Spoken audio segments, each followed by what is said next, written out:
सामीन किराम, आप हज़रात जिस घड़ी के इंतजार में हैं वो घड़ी बहुत जल्द आने वाली है।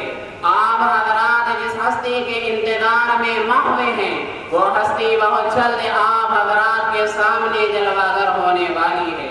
लिहाजा मैं आप हज़रात को बयान और खिताबत की दुनिया के लिए चलता हूँ, जहाँ आप उलमाए किराम के नासिहाना कलिमात और मवाइद हसना से मुस्तफीद होते रहेंगे।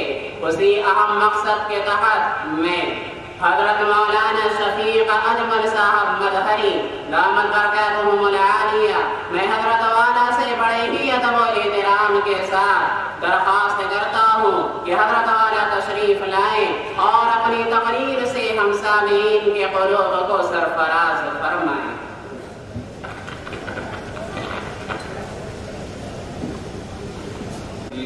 अमालिना मन यहदिहिल्लाहु फला मुदिल्ल लहु व मन युद्लिलहु फला हादिय लहु व नशहदु अन ला इलाहा इल्लल्लाहु वहदहु ला शरीका लहु व नशहदु अन्न मुहम्मदन अब्दुहु व रसूलुहु। अम्मा बाद फ़इन्न खैरल हदीस किताबुल्लाह व खैरल हदी हदी सय्यिदिना मुहम्मदिन सल्लल्लाहु अलैहि वसल्लम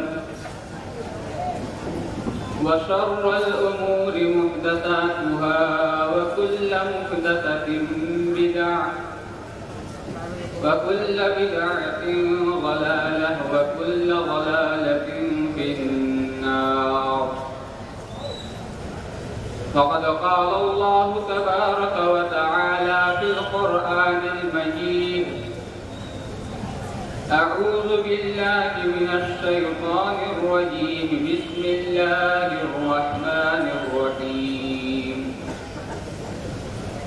वमन यब्तगि गैरल इस्लाम दीनन फलन युक़बल मिन्हु वहुव फिल आखिरति मिनल खासिरीन।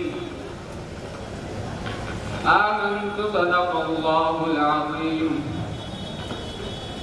रब्बि इश्रह ली सदरी व यस्सिर ली अमरी वहलुल उक़दतम मिन लिसानी यफ़क़हू क़ौली।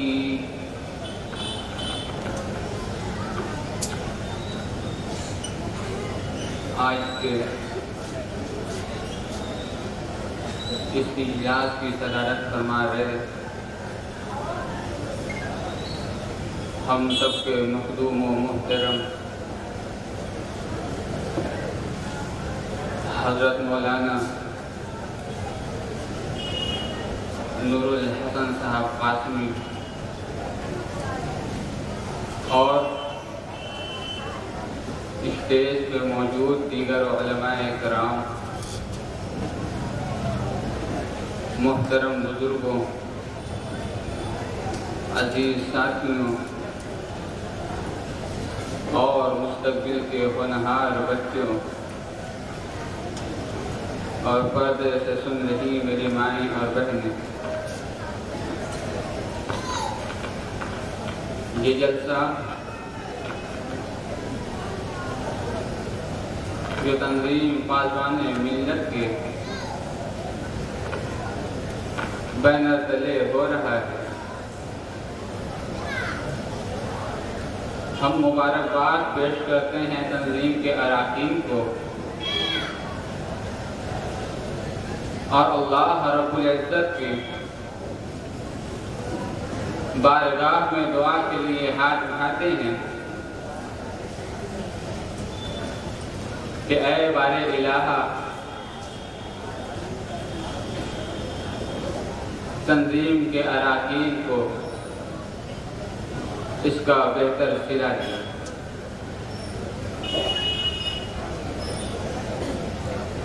आज का ये इजलास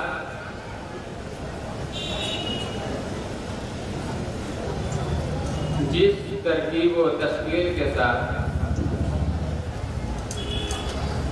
और किस लिए तरतीब व तश्कील दिया गया है,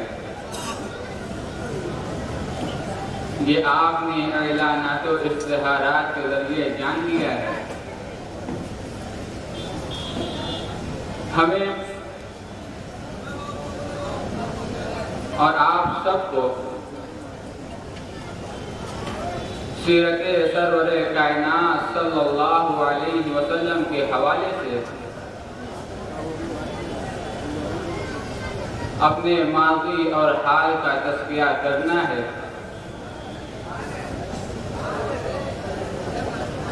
और साथ ही साथ अल्लाह ताला से दुआ भी करना है कि ऐ बारी इलाहा, जो बात इस मौजू के हवाले से कही जाए हमें उस पर अमल करने की तौफीक दे।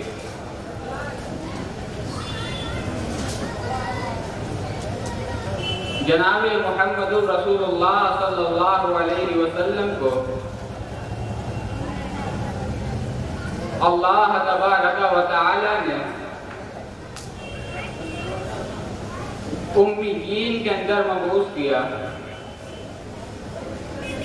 अनपढ़ों के अंदर भेजा और वो ऐसे अनपढ़, वो ऐसे कम इल्म,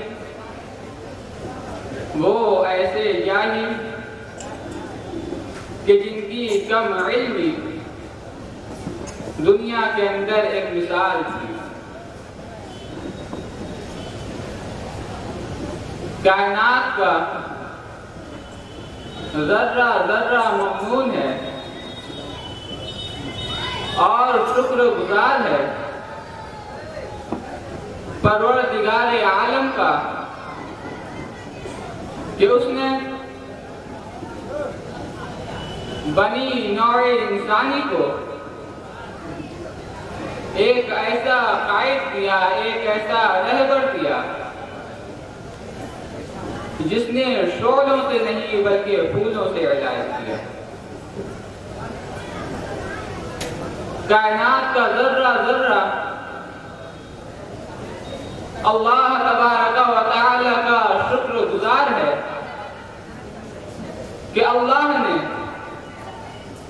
इस मखलूक को एक ऐसा नबी दिया कि जिसने बिगड़े हुए लोगों को बनाया। वो नबी जिसने बिखरे हुए लोगों को जोड़ा, वो कम वो अनपढ़ लोग जो गलियों में बिखरे हुए टिंकों से भी बेहैसियत बेवजन, जिनकी कोई कीमत न थी, लेकिन जी मैंने भेज दिया। किसी की तालीम और तरबियत ने, जो नंबर दिया किसी के तस्किये ने उनको क्या से क्या बना दिया कि अभी उनकी कम इल्मी दुनिया के लिए मिसाल थी, अब उनका उरूज दुनिया के लिए एक मिसाल बन चुका है। फारूक आज़म रज़ियल्लाहु ताला अन्हु अपने दौरे खिलाफत में एक वीराने में रोते हुए पाए गए। लोगों ने सवाल किया, ऐ अमीरुल मोमिनीन, आप रो रहे हैं? ऐ अमीरुल मोमिनीन, क्या सरहद से कोई खबर ऐसी मालूम हुई है जो नुकसानदेह है? ऐ अमीरुल मोमिनीन उमर इब्न खत्ताब,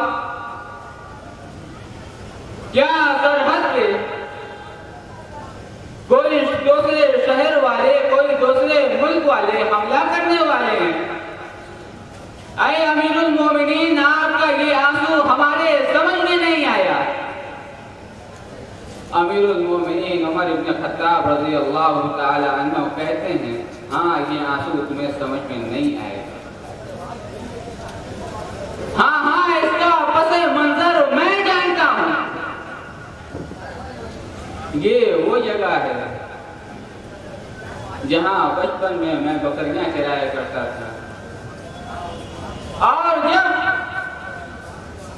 बकरियों का रेवड़ इधर उधर भाग जाता, बकरियां मुंतशिर हो जाती, तो मेरा बाप खत्ताब मुझे मारता और कहता, उमर तुझसे एक बकरी नहीं संभाली जाती, तू अपनी जिंदगी कैसे संभालेगा।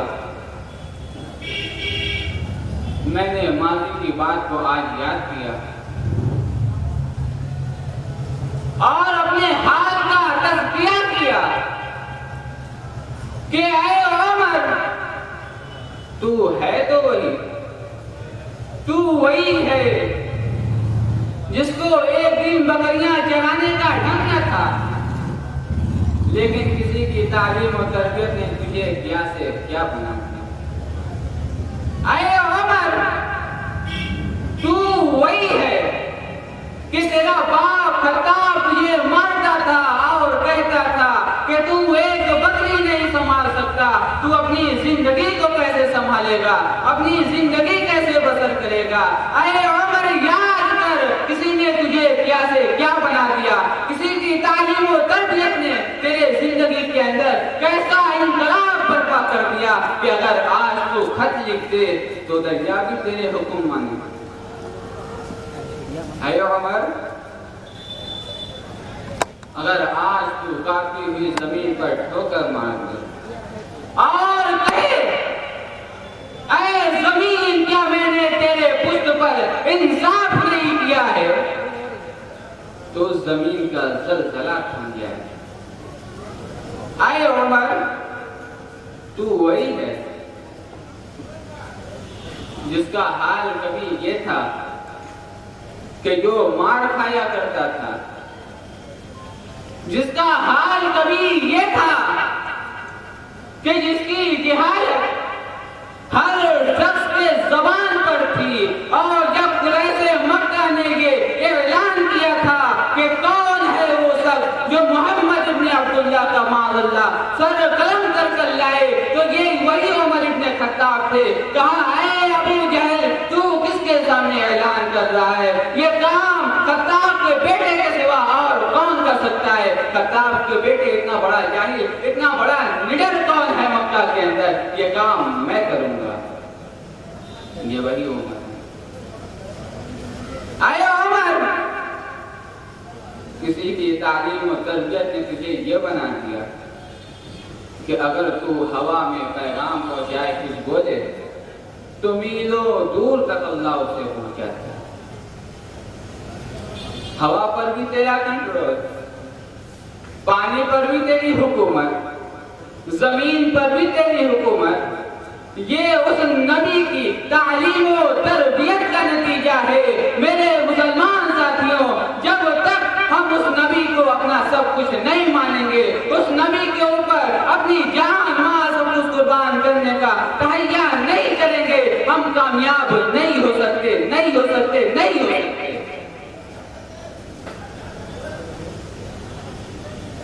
अल्लाह के नबी सल्लल्लाहु अलैहि वसल्लम सिर्फ मुसलमानों के नबी नहीं। अगर हम में से कोई शख्स ये समझता है कि आप सिर्फ मुसलमानों के नबी हैं, तो सबसे पहले उसे अपनी ये सोच बदलनी होगी। इसलिए कि अल्लाह तबारक व तआला कुरान मजीद में फरमाता है, वमा अरसलनाका इल्ला रहमतल लिल आलमीन। ऐ नबी सल्लल्लाहु अलैहि वसल्लम, हमने आपको आलमीन के लिए रहमत बनाकर भेजा है। हमने आपको सिर्फ मुसलमानों के लिए नहीं बल्कि पूरे आलमीन के लिए रहमत बनाकर भेजा है। पूरे आलमीन के लिए हमने आपको रसूल बनाया है। हमने आपको पूरे आलमीन के लिए हादी बनाया है, पूरे आलमीन के लिए रहबर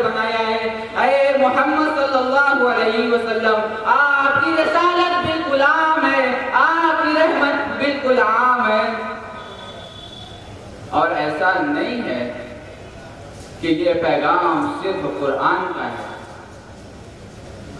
बल्कि दुनिया के हर मजहब के अंदर कि जिसकी कुछ असल है, जिसकी कुछ बुनियाद है, उनकी धार्मिक किताबों के अंदर जनाब मोहम्मद रसूलुल्लाह सल्लल्लाहु अलैहि वसल्लम का जिक्र किया गया है।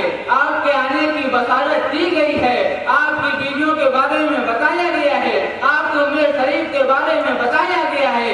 ये बताया गया है कि आप संबल किराम में मक्कतुल मुकर्रमा में आएंगे। ये बताया गया है कि 40 साल की उम्र में आपको नबूवत के ताज से सरफराज किया जाएगा।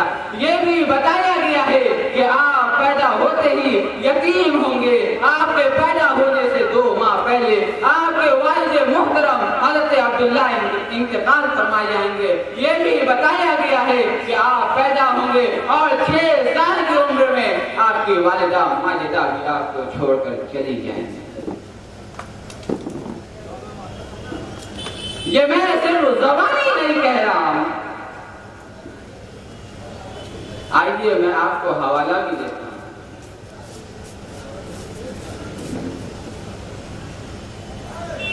अल्लाह तबारक व तआला ने कुरान में फरमाया है, अल्लज़ीना आतैनाहुमुल किताबा यअरिफूनहु कमा यअरिफून अब्नाअहुम।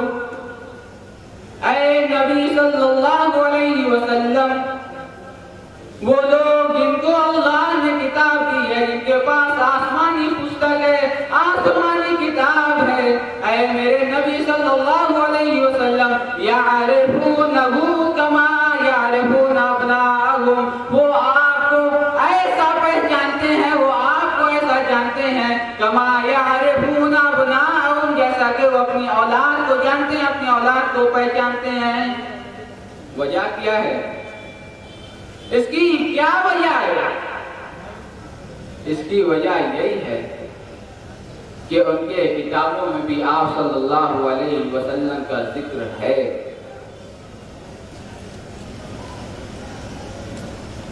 हिंदुओं की मजहबी किताबों में आप सल्लल्लाहु अलैहि वसल्लम का जिक्र खैर है। पच्छुद्वा पुंडलीकाच्छु ब्रह्मवेदमे, हिंदुओं की किताबों में बताया गया है। पुंडलीकाक्ष ने कहा कि ऐ लोगों, अंतिम महर्षि आएंगे और उनकी पहचान ये होगी कि ब्रह्मवेदमे, वो ब्राह्मण खानदान में पैदा होंगे। वो जिस खानदान में पैदा होंगे वो खानदान बड़ी आला होगी, बड़ी अशरफ होगी। आप सल्लल्लाहु अलैहि वसल्लम के सजना को उठाकर देखा जाए, आप सल्लल्लाहु अलैहि वसल्लम के खानदान को उठाकर देखा जाए, आप सल्लल्लाहु अलैहि वसल्लम जिस खानदान में आते हैं वो खानदान कुरैश है, बनु हाशिम है, मक्का के अंदर सबसे आला है, सबसे अशरफ है। जब ब्राह्मण का दूसरा माना इस्तेमाल किया जाए, दूसरा माना लिया जाए, तो उसके माना होते हैं नेक। और आपके खानदान के लोग बड़े नेक थे।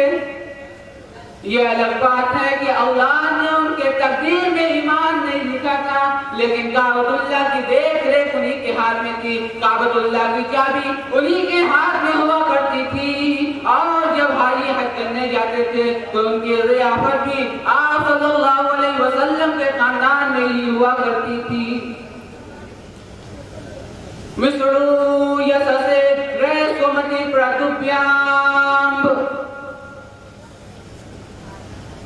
ऐ लोगों, अंतिम महर्षि के जो वालिद होंगे, अंतिम महर्षि के जो बाप होंगे, वो विष्णु यश होंगे। विष्णु यश के माना जब आप अपने यहाँ देखेंगे, विष्णु उनके भगवान का नाम है। विष्णु यश यानी भगवान के बंदे होंगे।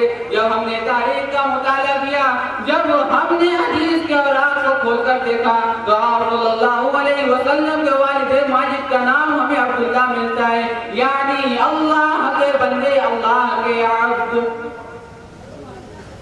मेरे हिंदू भाइयों, आप विष्णु यश को कहां तलाश कर रहे हो? आ जाओ इस्लाम के शीतल छाया इस्लाम की शीतल छाया में ही आपको विष्णु यश मिलेंगे। आप कयामत की सुबह तक विष्णु यश को तलाश करते रहेंगे, लेकिन कयामत की सुबह तक मजहब इस्लाम के अलावा आपको विष्णु यश और कोई नहीं दे सकता। गए सुमति प्रातुभ्याम, वो सुमति के हमल से पैदा होंगे, वो सुमति के पेट से जन्म लेंगे। और सुमति, सो माने खूबसूरत, मति के माने अमन और अमान वाली। जब हमने तारीख का मुताला किया तो ये बात हमें मालूम हुई कि आप सल्लल्लाहु अलैहि वसल्लम की वालिदा माजिदा का नाम आमिना था, अमन और अमान वाली। आप कहां तलाश करोगे? मजहबे इस्लाम के अलावा अब कोई आपको विष्णु यश का और सुमति का बेटा नहीं दे सकता। आओ, हम आपका इस्तकबाल करते हैं, आओ और ले जाओ। इसलिए कि मोहम्मद रसूलुल्लाह सिर्फ हमारे नबी नहीं है, अल्लाह ने फरमा दिया है वो आलमीन के लिए नबी हैं, वो सबके नबी हैं, सबके रसूल हैं। बड़ी अजीब बात है कि हिंदू धर्म में कोई आसमान से टपक गया, कोई जमीन से उबल गया, कोई किसी के मैल कुचैल से पैदा हो गया, कोई किसी के कान से पैदा हो गया। मैं ये अपनी मन घड़त बात नहीं कह रहा हूं, बल्कि ये उनकी धार्मिक किताबें कह रही हैं, और आज भी उनके धार्मिक किताबों में ये सारी बातें आप देख सकते हैं। अगर आपको उसका ज्ञान ना हो तो आप उससे कह सकते हैं मैं दिखाऊंगा।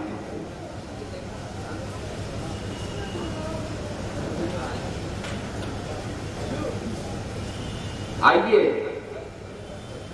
मैं आपको बतलाता हूं कि हिंदुओं की धार्मिक किताब में महाभारत में ये जिक्र आपको मिलेगा कि 5 पांडव की मां एक रोज वो चली गई तालाब में नहाने, स्नान करने, तो सूर्य भगवान की नजर पड़ती है उनके ऊपर, है भगवान, लेकिन 5 पांडव की मां को देखकर नीयत पलट गई, नीयत खराब हो गई, और आते हैं जमीन पर और इस 5 पांडव की मां के साथ रेप करते हैं, जिना करते हैं, और फिर उसके बाद अपनी जगह पे चले जाते हैं। ये भगवान है क्या? ऐसे भी भगवान होते हैं जो मां अल्लाह जिना करे? क्या आपका अकीदा कहता है कि वो भी भगवान हो सकता है, वो भी खुदा हो सकता है जो अल-अयाज़ु बिल्लाह जिना करे? नहीं नहीं, हरगिज़ नहीं। 5 पांडव की मां ने जब वो हमला हुई तो सूर्य भगवान के सामने कहती हैं, भगवान जी ये तो बहुत बुरा हो गया, मेरे पति तो बहुत पहले ही स्वर्गवासी हो गए, अब क्या होगा? भगवान जी अब क्या होगा? आपने तो काम कर दिया, अब लोगों में रुसवा तो मैं हूंगी, लोग कहेंगे कि तुम्हारा पति भी नहीं, फिर भी तू हमला हो गई, मेरे पाक दामनी पर दाग लगेगा। भगवान जी बताइए अब क्या होगा? सूर्य भगवान कहते हैं कि मत घबराओ, जब तुम्हारे हमल का वक्त होगा तो मैं तुम्हारी ये औलाद जो है तुम्हारे मौले हमल से नहीं बल्कि तुम्हारे कान से पैदा कर दूंगा। और जब उस 5 पांडव की मां के हमल का वक्त हुआ, ये मैं अपनी तरफ से नहीं कह रहा हूं, उनकी किताबें कह रही हैं, जब उनके हमल का वक्त हुआ तो सूर्य भगवान आए के नीचे और उस औरत के कान से वो बच्चा पैदा हो गया। उस बच्चे को उनके कान से निकाल दिया और बच्चा जो हुआ ज़िना के रिजल्ट से, माशाअल्लाह वो भी भगवान, जो ज़िना कर रहा है वो भी भगवान, जिसके साथ ज़िना किया जा रहा है वो भी देवी का मर्तबा रखने वाली, और जो उसके रिजल्ट से बच्चा पैदा हुआ वो भी कर्ण भगवान हो गए। किसी को मैल की जल से पैदा कर दिया गया। गणेश जी को पार्वती जी ने जब उनके स्नान का वक्त हुआ और उनको नहाने की हाजत पेश आई, तो उन्होंने देखा कि कोई भी नहीं है कि जिसको मैं खड़ा करा कर जाऊं और स्नान करूं, तो उन्होंने अपने मैल को रगड़ना शुरू किया। और इतनी मैल, भगवान के अंदर इतनी मैल कि उससे एक पुतला बना दिया, गणेश जी बन गए और खड़ा करा दिया और कहा कि देखो कोई भी आ जाए तुम उसे अंदर मत आने देना, कहना मेरी मां नहा रही है। गणेश जी ने कहा ठीक है, आप मेरी मां हैं, आगे चलकर मुझे भी भगवान का दर्जा मिलने वाला है, इतनी बात तो मैं आपकी मान ही लूंगा। खड़े हो गए। उधर से पार्वती जी के शौहर आते हैं और देखते हैं दरवाजे पे एक लड़का खड़ा है। पूछा जी तुम कौन हो? कहा कि मैं जो भी हूं उससे आपको क्या मतलब? देखो ये भी भगवान है, लेकिन इनको इतना नहीं मालूम, इनको पल भर की भी खबर नहीं है। इनको इतना तो मालूम होना ही चाहिए था कि मेरी पत्नी ने अभी अपने मैल कुचैल से मेरा बेटा तैयार किया है, मेरा दूसरा बेटा पैदा हुआ है, लेकिन पूछ रहे हैं बेटा तुम कौन? बेटे ने कहा कि मैं जो भी हूं, इससे आपको क्या मतलब? कहा अच्छा मुझे अंदर जाने दो। कहा खबरदार आप अंदर नहीं जा सकते। कहा क्यों? मेरा घर है, तुम अपना पता भी नहीं बतला रहे हो और कह रहे हो कि अंदर भी नहीं जा सकते। ये कैसी अजीब बात कर रहे हो? कहा हाँ अंदर मेरी मां नहा रही है। कहा वाह, मैं कब तेरी मां से मिला के तू पैदा हो गया? तू कब पैदा हुआ? कहा मुझे अंदर जाने दे, झूठ मत बोल। भगवान जी कह रहे हैं कि मेरी मां ने कहा है, मैं ऐसे कैसे तुम्हें अंदर जाने दे दूं? आया गुस्सा, चला दी तलवार और सर उनके धड़ से अलग हो। बतलाना ये चाहता हूं कि उनके यहाँ वो भी माबूद हैं, वो भी खुदा हैं, जो आसमान से टपक जाए, जो जमीन से उबल जाए, जो मैल कुचैल से पैदा हो जाए और जो कान से पैदा हो जाए, और माशाअल्लाह जो ज़िना के रिजल्ट से पैदा हो जाए, वो भी भगवान। लेकिन जब हमारे नबी सल्लल्लाहु अलैहि वसल्लम की बसारत की बारी आई और जब उनके धार्मिक किताब में हमारे नबी सल्लल्लाहु अलैहि वसल्लम के बारे में बतलाया गया, तो कहा कि वो किसी के कान से पैदा नहीं होंगे, वो माशाअल्लाह ज़िना के रिजल्ट नहीं होंगे, वो जमीन से नहीं उगलेंगे, वो आसमान से नहीं बरसेंगे, वो किसी के मैल कुचैल से नहीं पैदा होंगे। अरे वो तो वो होंगे जो विष्णु यश के बेटे होंगे, जो सोमवती के हमल से पैदा होंगे, सोमवती के कोख से पैदा होंगे, वो होंगे जो संबल ग्राम में पैदा होंगे, वो अंतिम महर्षि होंगे जो ब्राह्मण खानदान में पैदा होंगे। मुसलमानों,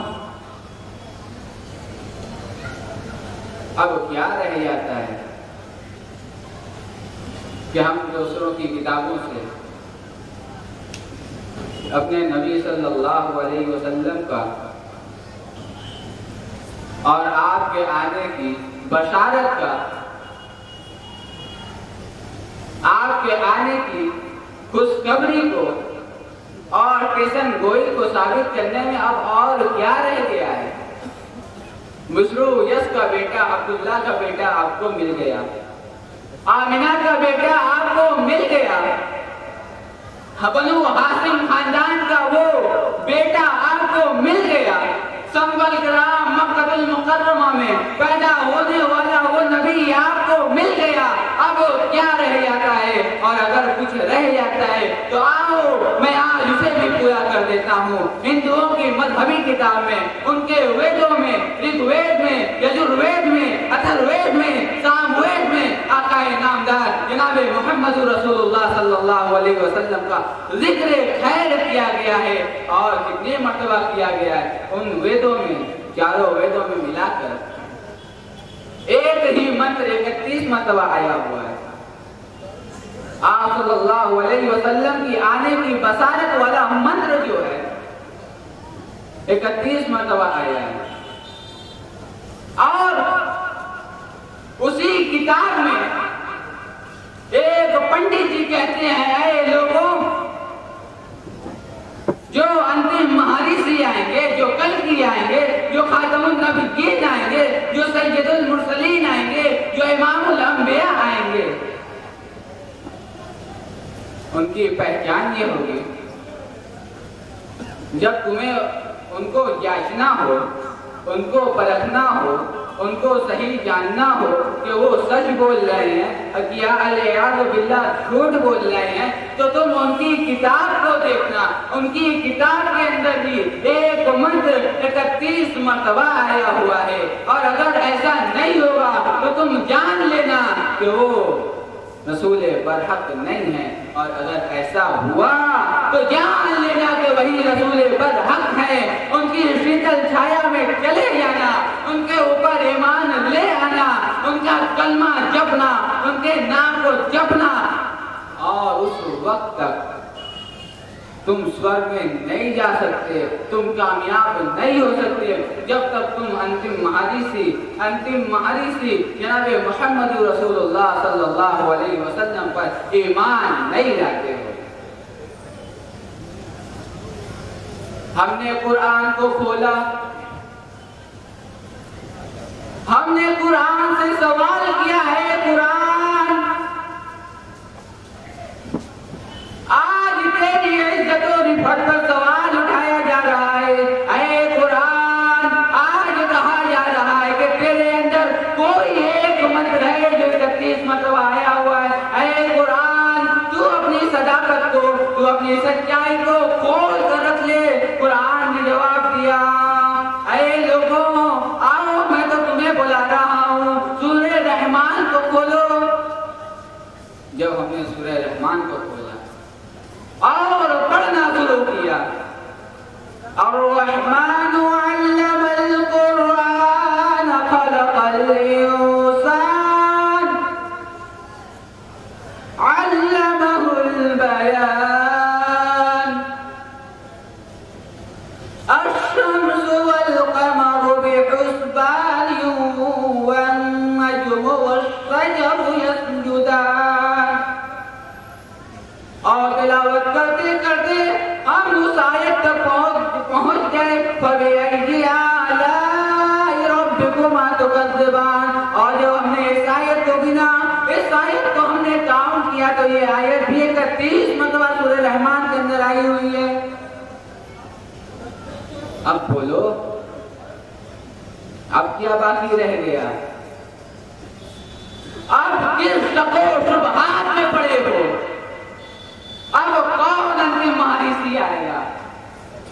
अब कौन नबी आने वाला है? अब कोई नबी नहीं आने वाला, इसलिए कि आप खातमुन नबिय्यीन हैं। आप नबियों के सिलसिले पर मोहर लगाने वाले हैं। अब और कोई नबी नहीं आने वाला, आप ही आप हैं। अब तो सिर्फ और सिर्फ कयामत आएगी, उस दिन के आने से पहले तुम जनाब मोहम्मद रसूलुल्लाह सल्लल्लाहु अलैहि वसल्लम पर ईमान ले आओ वरना नरक में जलोगे। ये मैं नहीं कह रहा हूं, ये तुम्हारी किताब कह रही है। तू जो चाहे स्वर्ग को जपे नाम मुहम्मद। अगर तू स्वर्ग चाहता है तो मोहम्मद इब्न अब्दुल्लाह के नाम को जपना शुरू करो। अब क्या रह जाता है मेरे मुसलमान साथियों, आओ एक मंत्र आपको और सुनाता चलूं। अश्वमा सुगमा रूहा देव दत्ते जगतपति सागिनी साधुत्मनम। ऐ लोगों, अंतिम महाऋषि जो आने वाले हैं उनको ईश्वर की जानिब से घोड़ा मिलेगा, और घोड़ा भी कोई ऐसा वैसा नहीं होगा, सुगमा रूहा जो बिजली से भी ज्यादा तेज चलने वाला होगा। हमने फिर कुरान से सवाल किया, इस वेद के अंदर जो जनाब मोहम्मद रसूलुल्लाह सल्लल्लाहु अलैहि वसल्लम की पहचान बतलाई गई है कि उनको एक घोड़ा मिलेगा जो बिजली से भी ज्यादा तेज चलने वाला होगा, हम कैसे यकीन करें कि ये जनाब मोहम्मद रसूलुल्लाह सल्लल्लाहु अलैहि वसल्लम के बारे में ही कहा गया है। कुरान ने कहा शको सुभात में पढ़ने की कोई जरूरत नहीं। आओ मैं तुम्हें बिल्कुल साफ और वाज़ेह दलील देता हूँ। सुब्हानल्लज़ी यसरा बिअब्दिही लैलन मिनल मस्जिदिल हराम इलल मस्जिदिल अक़सा। कुरान ने कहा हमसे कि देखो, मेराज के वाक़े को अल्लाह ने बिल्कुल साफ तौर पर बयान किया है, और अहादीसे मुबारका में ये बात मिलती है कि जब अल्लाह के नबी सल्लल्लाहु अलैहि वसल्लम को मस्जिद हराम से मस्जिद अक़सा ले जाया गया, और मस्जिद अक़सा में आप सल्लल्लाहु अलैहि वसल्लम को तमाम नबियों का इमाम बनाया गया, और आपने तमाम नबियों की इमामत की। उसके बाद आपके सामने आपके ज़ियाफ़त में प्याले में दूध और शराब पेश किया गया, और आपने दूध के प्याले को इख्तियार किया। तो आप सल्लल्लाहु अलैहि वसल्लम से जिब्राईल अमीन ने कहा कि इख्तरतिल फित्रता, ऐ नबी आखिरुज़्ज़मा सल्लल्लाहु अलैहि वसल्लम, आपने फितरत को पसंद किया है, आपने फितरत को इख्तियार किया है। आपकी उम्मत की यही फितरत होगी, शराब पीना उनकी फितरत नहीं होगी। और उसके बाद आप सल्लल्लाहु अलैहि वसल्लम को एक घोड़े पर सवार किया गया, जिसके बारे में जनाब मोहम्मद रसूलुल्लाह सल्लल्लाहु अलैहि वसल्लम कहते हैं युक़ाल लहुल बुर्रा, जिसे बुर्रा कहा जाता था। उसकी हैयत क्या थी, उसकी शक्ल क्या थी? फौक़ल हिमार दूनल बग़, जो गधे से बड़ा और खच्चर से छोटा था। अल्लाह के नबी सल्लल्लाहु अलैहि वसल्लम कहते हैं, ऐ मेरे सहाबा, उसे बुर्राक क्यों कहा गया? तुम्हें मालूम है बर्क़ के माने बिजली होती है। ऐ मेरे सहाबा, उस घोड़े को बुर्राक इसलिए कहा गया कि जहां मेरी निगाह पहुंचती थी, मेरी निगाह उसका पहला कदम पहुंचता था, इसीलिए उसे बुर्राक कहा गया, जो बिजली से भी ज्यादा तेज चलने वाला होगा। अश्वमा सुगमा रूहा देव दत्या, जो अल्लाह की जानिब से, ईश्वर की जानिब से, परमात्मा की जानिब से अंतिम महाऋषि को मिलेगा, वो अल्लाह की जानिब से आप सल्लल्लाहु अलैहि वसल्लम को मिला है। जगतपति आप सल्लल्लाहु अलैहि वसल्लम के बारे में कहा गया, वो अंतिम महाऋषि जो है। आपको जिस घड़ी का इंतजार था वो घड़ी आई गई। आप हजरात जिस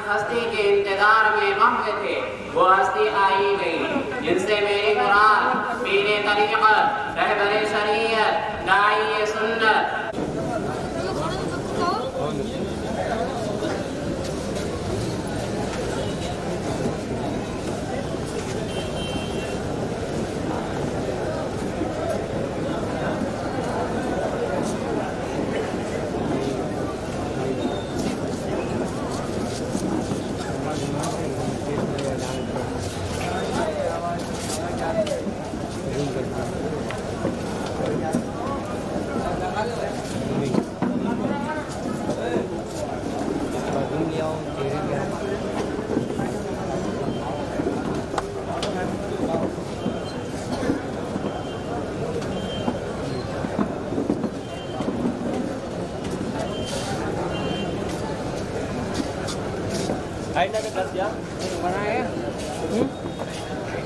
आप अमन अमान का माहौल बनाए रखें। इंशाअल्लाह बहुत जल्द हज़रत वाला का खिताब होगा। बात कहाँ से चल रही थी? अश्वमा सुमा रुआ देव दत्त जगतपति सागरी दासा दुश्मनम जगतपति जो अल्लाह की जानिब से आप सल्लल्लाहु अलैहि वसल्लम को कहा गया वमा अरसलनाका इल्ला रहमतन लिल आलमीन। ऐ नबी सल्लल्लाहु अलैहि वसल्लम आपको आलमीन के लिए रहमत बनाकर भेजा गया है। आपको सिर्फ मुसलमानों के लिए नहीं बल्कि पूरी दुनिया के लिए रहमत बनाकर भेजा गया है। जगतपति उसी बात की तस्दीक कर रहा है कि आपको पूरी दुनिया का मुहाफिज बनाकर भेजा गया है। सागिरी सादुत्मनम अंतिम महाऋषि की पहचान ये होगी कि सब कुछ होने के बावजूद भी वो साधु वाली जिंदगी गुजारेंगे। सब कुछ है आपके पास, एक अमीर घराने से आपका ताल्लुक है, लेकिन फिर भी आपकी जिंदगी जो है अगर उसको देखा जाए, साधु का मतलब ये नहीं होता है कि वो बिल्कुल फकीर हो, इंटरनेशनल फकीर हो, बल्कि साधु का मतलब ये होता है कि उसके पास सब कुछ हो फिर भी वो अल्लाह के राह में, ईश्वर के मार्ग में सब कुछ कुर्बान कर दे। यही है साधु का असल मफ़हूम। आप सल्लल्लाहु अलैहि वसल्लम की सीरत का जब मुताला किया जाता है तो हमें ये बात पता लगती है।